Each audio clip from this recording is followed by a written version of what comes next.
Hi guys, welcome back to the Debater. Today I'm going to be talking about the recent release of Netflix show called The Sandman.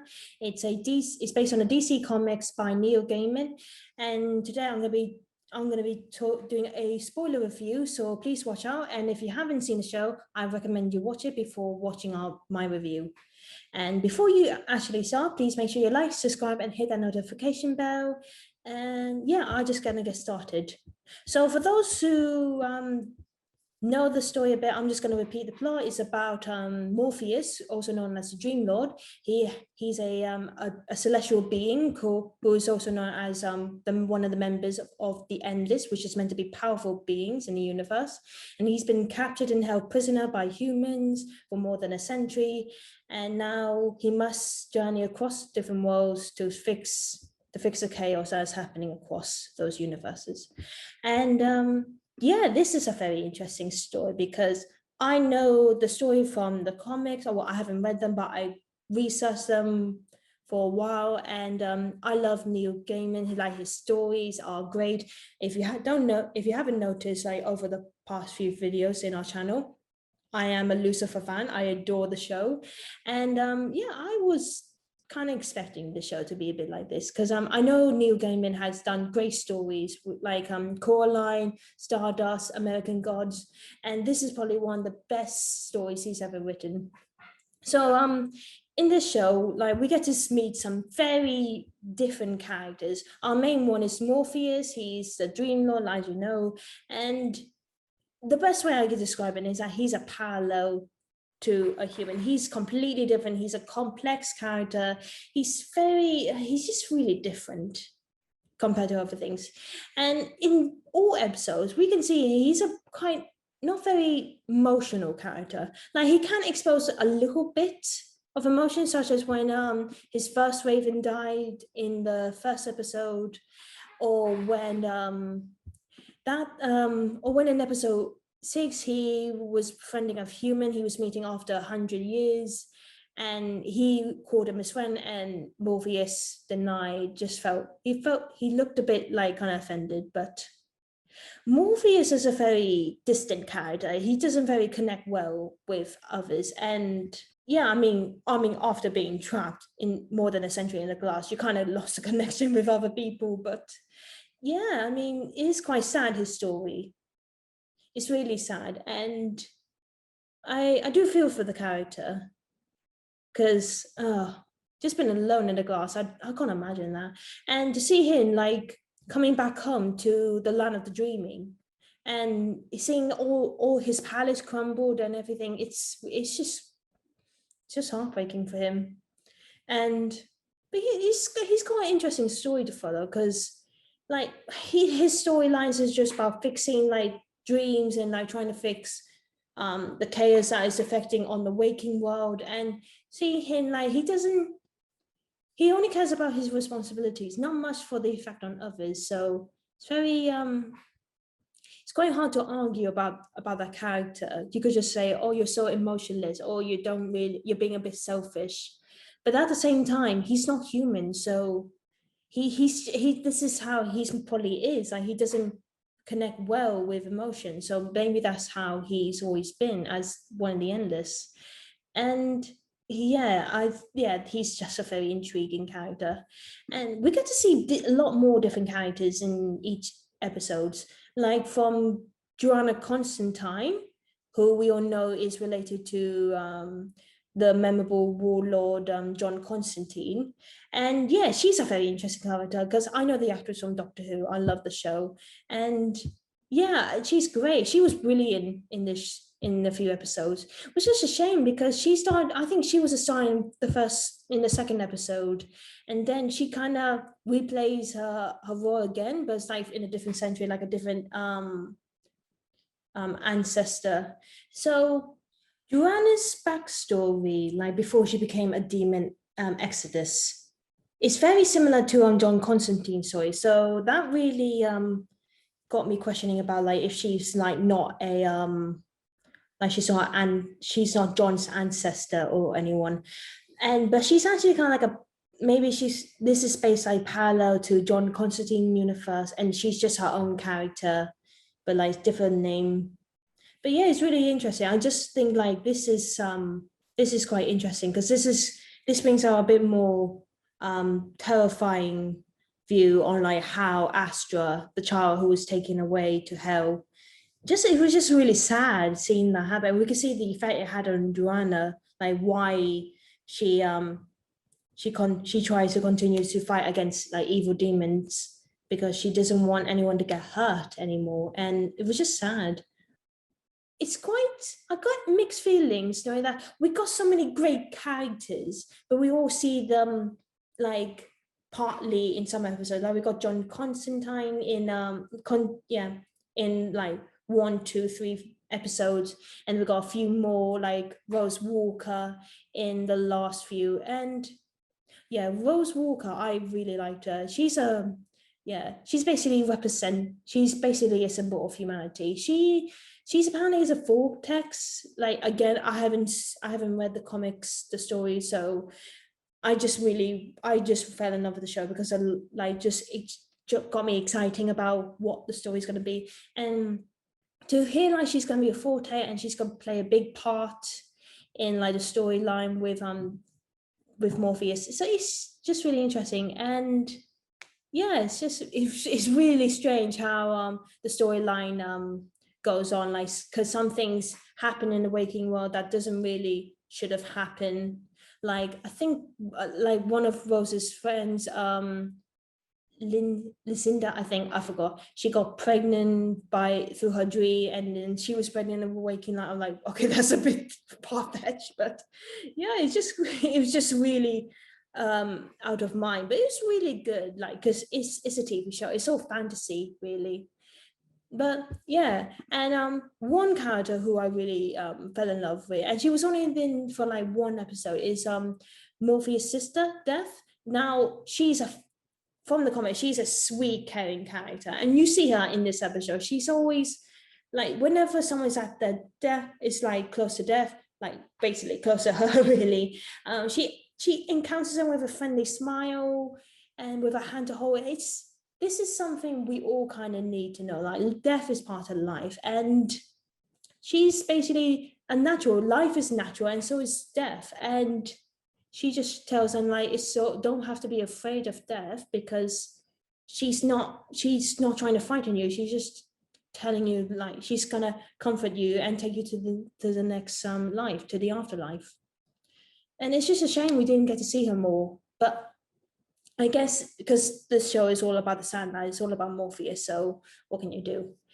If you guys have any of you guys seen either Coraline or yeah, just like if you remember the other mother, that creepy, tall, pale woman with buttons in her eyes, then I can guarantee you would definitely love this villain in the show called the Corinthian. This guy, he's basically the nightmare dream created for humanity whenever it just reflects the worst of humanity. He is gay, and he is basically a nightmare. This is probably one of the most horrifying creatures Neil has ever created in his stories.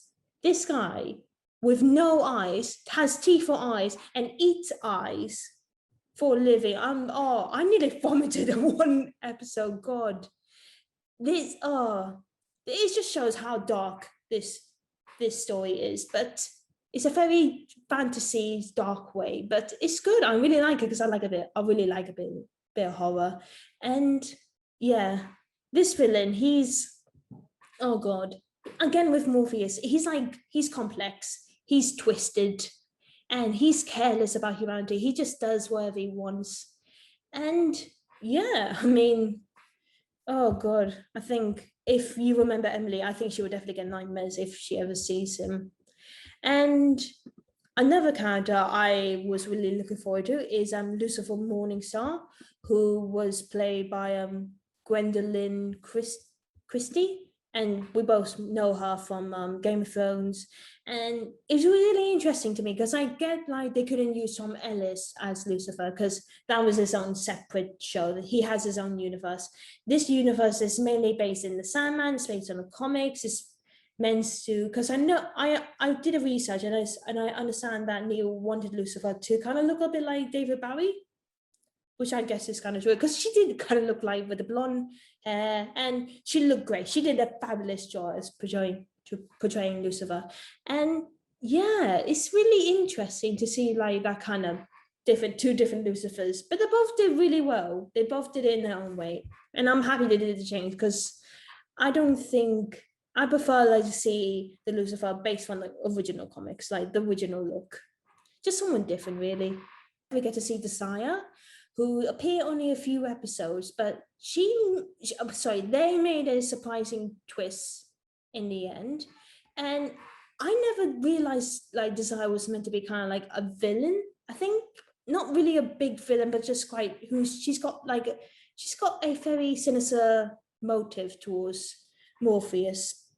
I think because apparently she was involved with one of his love interests called Nadia, who is in hell. And I heard from the comics she and Morpheus were in love, but I think he sent her down there because she rejected him. And yeah, this just proves how Morpheus is not entirely emotional, and he's not human. He just doesn't get like compassion and empathy as humans do. So yeah, the Desire is a very interesting character because I was just again like we didn't get to see each character's full on. Like some characters last for like a few episodes, and I wanted to see more and understand more why Desire has this kind of like kind of cold motive towards Morpheus. Like what? Like why are they like? Why are they doing this to Morpheus? Like what's their plan there? One thing when I was watching in episode 6, when Morpheus and Death are walking in the park, one thing I realized is that I was there. The place they film in Richmond, I go there and I just realized, holy God, I was there. That's where I go.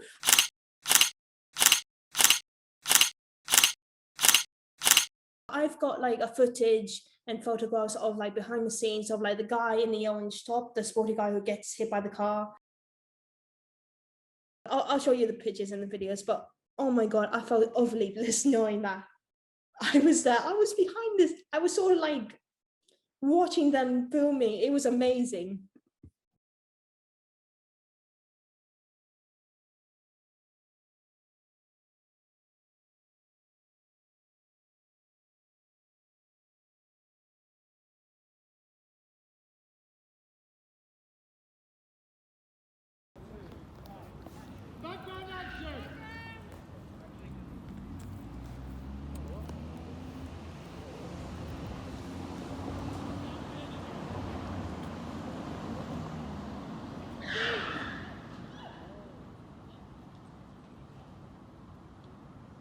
I was like, oh my God, they actually filmed there and I was there. That was so exciting. Oh, I never realized it was for the Sandman, but oh, I feel so blessed. Just, oh God, I never realized, but that is so cool seeing that. That's amazing. That's actually feeling so amazing knowing that now. The CGI in the show is pretty good. It's really, really good. The cinematography in the show is absolutely fantastic. I couldn't say anything more than that. It's absolutely beautiful. The shots, the lighting, even like the shadowing on Morpheus' face in some scenes just reflects how this character can be a bit dark and a bit emotionless. It's absolutely fantastic. The lighting, the camera angles. It just tells us everything. Doesn't need to say anything. No dialogue. It just tells you how it feels. It's absolutely brilliant. The person who did this is the cinematography should earn an award for this. It's absolutely fantastic. We get to see the dreaming. It's really interesting. Like seeing where we go, where humans go to dream. It's that amazing place, so imaginative. It's really just it's very creative. It's just beautiful just to see like how it goes, just like in this kind of story. And hell was pretty fantastic because we know hell, like if you're a Lucifer fan, you know pretty much what hell would look like from the TV show of Lucifer. this hell is very more dark. It's more, how could I say, hellfiery. The ending I thought was quite. I'm gonna be honest here. I'm gonna be honest, but not trying to be so a little bit negative. But the one tiny thing I would comment about the show is that the story had a very bit slow pace. Because in episode one, I get it, like it was all about Morpheus. He was trapped, and then he finally escaped. But then, like each story is just like each episode is just was quite slow. It wasn't not. It was just taking its time building up to the climax of the series. Like I was expecting like a big fight between Dream and the Corinthian. I don't know. I was expecting like more like a vicious fight. Like we see like the fight between Dream and Lucifer. Not like a fight, but like quite a creative fight. Like I'm a snake, I will bite you and poison you. Or I'm the bird, I will devour you. Just something like that. Because that was a very creative fight. Actually, I figured they couldn't do a physical fight, but this fight was quite a very just a creative way of doing it. I wish we could have done that with like for kids. That would be a good way. And I was expecting something quite similar between these two. Just I don't know, but it just felt a bit of a letdown, really. And also the ending. I didn't. I don't know if this is part of the comics, but like Rose is like the size like great granddaughter. Okay, I wasn't. Yeah, that was a bit of a twist, and that was good. Oh, because that was sort of the plan. Like Morpheus will spill his own blood. Oh, that was a bit harsh. That was really harsh, and yeah, again, we still don't know why the Sire has this grudge against Morpheus, and yeah, I mean, what it's just oh god, again, like there's not I mean, there's a lot to think about, but there's also not much at the same time because we don't know much about the song. We don't know much about a few characters because they've all been separate. Like they all had their own time in the show at different parts, and there's a lot of like hidden clues linked to the comics, and we that haven't been introduced properly in the show.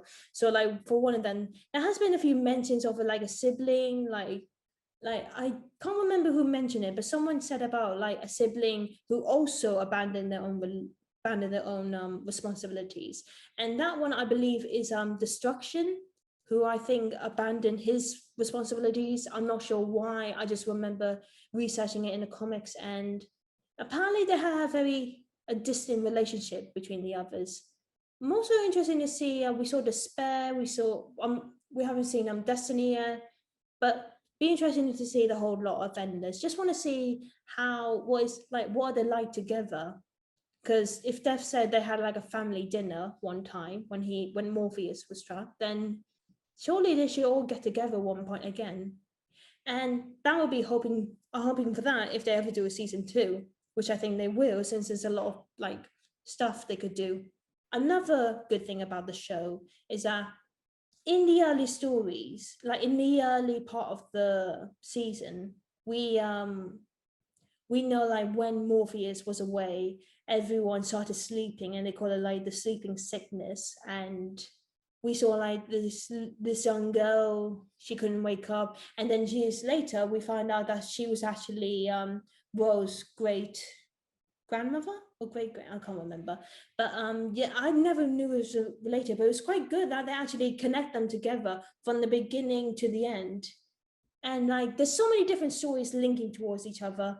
Like we know like Joanna Constantine is related to like another Joanna Constantine from like the 18th century. I literally can't remember, but I remember like some bit. And yeah, they're all like most stories have a connection to one another. The one thing I didn't know, because there was this interesting character that like this interesting part of the story was when Morpheus was meeting a human every 100 years, the man who refused to die, and Morpheus was intrigued to see like if he seeks death, now he's living forever, because let's face it, immortality can be a cool thing. And we get to see like there's actually a relationship like blooming in between them, like there's like a companionship. And while movies define that, because like I said, he's this type of character that doesn't really have a great connection with emotions. So this character, I can't remember his name. I don't think they ever mentioned his name, but he's I wish we could see him again because I feel bad. Like he's only been a part in one episode. I get it. Like in each episode, it's meant to be like a storyline from like different comic stories from the Sandman series, but it's just a shame. Like not like they're all showing like different parts, which was great, but it's like they're not all very connected towards each other. That makes sense. But it's still great. Now we get to see Morpheus' life, like when he's traveling throughout humanity, he gets to explore the aspects, all the goods and bads, and like see how humans interact with different things. Because he's interested in that. The end is our intrigue within humans. Like Death said, like they are made to serve humans because that's who they are. Death is there to comfort them after their lifespan, and Dream is there like like again for dreams, like when we sleep. And still it's really interesting now.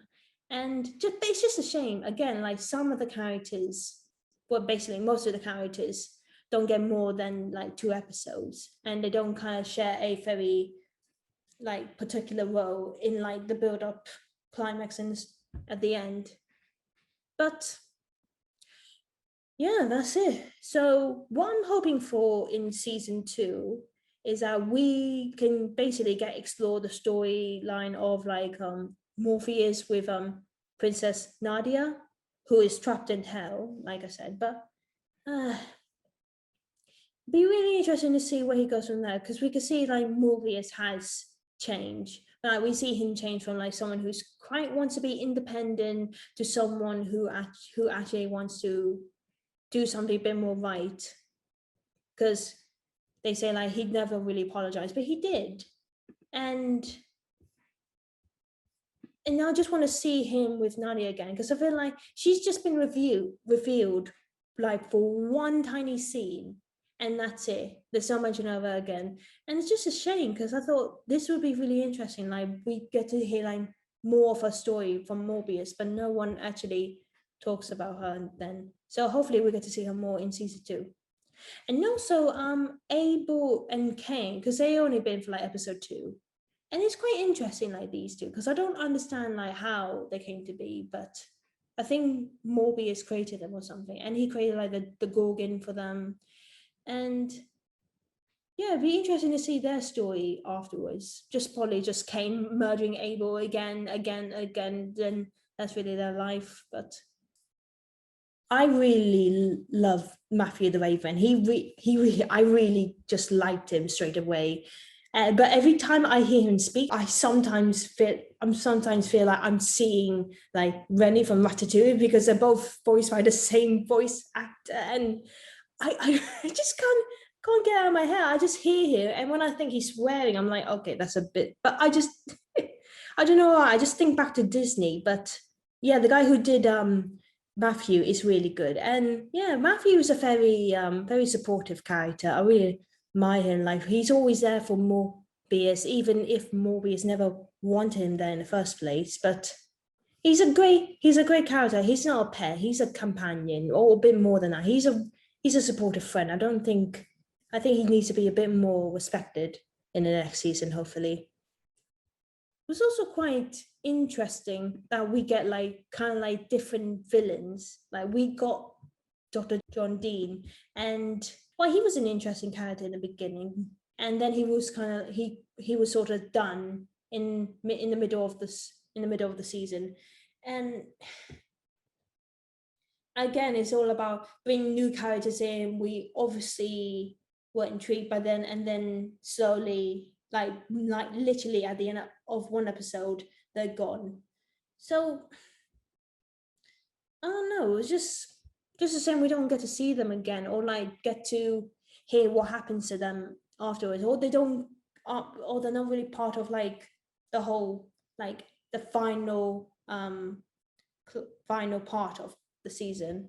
So why is a very good show, The Sandman? I think it's a very interesting. I think this is very great that we get to see like what the comics are like live action, and like how it would take place. It's just like, this is a very different show. This is very different compared to other shows. You wouldn't compare this to Lucifer or Sabrina or like Shadowhunters or like any supernatural. This is has its own thing. This is something that is very, the best way I could describe it is twisted, because you're twisting it with supernatural and a bit of horror with reality, and it fits well together. This fits perfectly. Like knowing like what we think in the real world and how Neil would describe what it would be like with the dreaming, with death, with hell, everything. This is something new and unique, and I'm really glad I watched it now.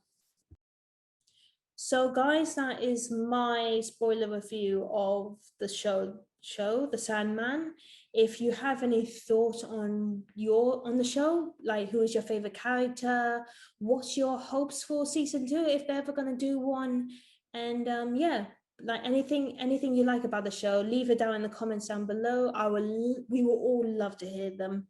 And please make sure you like, subscribe, and hit that notification bell. Please follow us on our social accounts such as Instagram or Twitter. It will be so much great if we have more followers, as much as we had for subscribers. And check our website about the debater, about us and the whole gang. And yeah, I'm glad I hope you guys enjoyed The Sandman as much as I have. And leave some reviews about other shows you want us to watch. And yeah, we will see you next time. Bye.